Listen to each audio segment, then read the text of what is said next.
નમસ્તે મિત્રો, વસ્તી ગણતરી અંતર્ગત ડિજિટલ મેપ કેવી રીતે બનાવવો તેમજ સુપરવાઇઝરી સર્કલને કેવી રીતે ઓળખવું અને વિવિધ ગણતરીદારના પણ પોતપોતાના ડિજિટલ મેપને કેવી રીતે ઓળખવા તેની સંપૂર્ણ માહિતી ડિજિટલ ફોર્મેટમાં ચાલો જોઈએ. સર્વપ્રથમ આપણે પ્લે સ્ટોરમાં જઈને ગૂગલ અર્થ એપ્લિકેશન એને ડાઉનલોડ કરી દઈશું.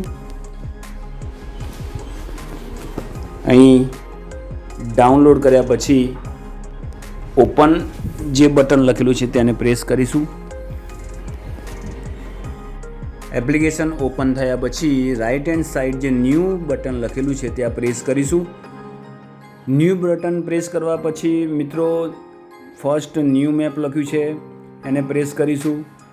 ત્યારબાદ આપણે છેક ઉપર જે સર્ચ ગૂગલ અર્થ લખ્યું છે ત્યાં જે કંઈ પણ લોકેશન આપણે સર્ચ કરવું છે, જેનો મેપ આપણે ડ્રો કરવો છે, એ લોકેશનનું એક્ઝેક્ટ આપણે નેમ ત્યાં લખવાનું રહેશે. નેમ લખ્યા પછી બેક થઈને અને નીચે અહીં જે મેજર લખ્યું છે એને ટચ કરીશું. ટચ કર્યા પછી આપણું કામ રેડી થઈ ગયું મિત્રો. હવે આપણો આ પોઈન્ટ જે છે પોઈન્ટને આગળ લઈ જઈશું. જ્યાં પણ આપણે ટર્ન લેવાનો થશે ત્યારે એડ પોઈન્ટ કરીને આપણે આગળ વધીશું. જેમ જેમ આપણે આગળ વધતા જઈશું, જ્યારે ટર્ન કરવાનું થશે ત્યારે એડ પોઈન્ટ કરતા જઈશું અને આગળ વધતા જઈશું. આમ કરતાં કરતાં મિત્રો આપણો સંપૂર્ણ ડિજિટલ મેપ તૈયાર થઈ જશે, જે આપણે અત્યારે હાલ જોઈ રહ્યા છીએ. એડ પોઈન્ટ કરતા જઈશું અને આગળ વધતા જઈશું મિત્રો. તો આપણો આ રીતે સંપૂર્ણ મેપ એ તૈયાર થઈ જશે. તો ચાલો આપણે ઝડપથી એને પૂરું કરી દઈએ.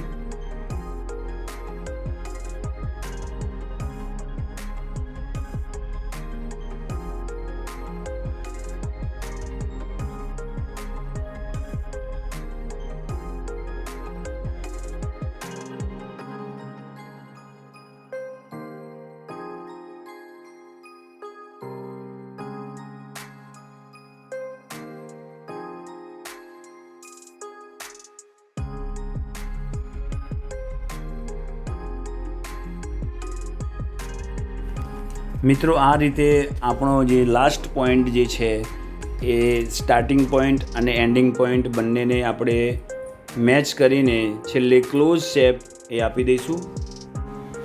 તો મિત્રો આ રીતે આપણો ડિજિટલ મેપ તૈયાર થઈ ગયો છે. હવે આપણે એને કોઈ પણ એવું નેમ આપીને આપણે સેવ કરી લઈશું, જે આપણા પ્રોજેક્ટની અંદર સેવ થઈ જશે, જેને આપણે ફરીથી પણ યુઝ કરી શકીશું. ડન કરીને આપણા ડિવાઇસની અંદર આ ડિજિટલ મેપ સેવ થઈ જશે મિત્રો. તો મિત્રો આ રીતે આપણો આ ડિજિટલ મેપ તૈયાર થઈ ગયો છે, જેને આપણે હવે ઝૂમ ઇન અને ઝૂમ આઉટ કરીને જોઈ શકીએ છીએ, જે એકદમ ક્લિયર ઇમેજ તરીકે આપણને જોવા મળે છે. તો મિત્રો આ વિડીયો જો આપને ગમ્યો હોય તો બીજા મિત્રોને પણ શેર કરશો, જેથી કરીને અન્ય મિત્રોની પણ મદદ થઈ શકે. જય હિન્દ, જય ભારત.